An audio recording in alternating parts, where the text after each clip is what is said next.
Aquest 8 de març, la plaça Pere Torrent de Lloret de Mar acollirà una nova campanya de recollida de sang. El Banc de Sang i Teixits i l'Associació de Donants de Sang de Girona hi instal·laran una unitat mòbil des de les 10 del matí a 2:15 de la tarda i de 4 a 8 del vespre.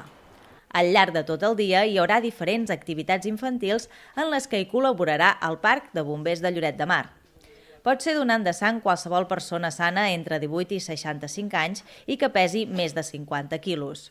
No cal anar en dejú i es recomana donar un màxim de 3 vegades en el cas de les dones i 4 vegades en el cas dels homes. En cada cas, els professionals del banc de sang assessoren el donant i l'informen dels requisits que cal tenir. A través d'un qüestionari que s'omple abans de la donació es detecta qualsevol possible factor de risc.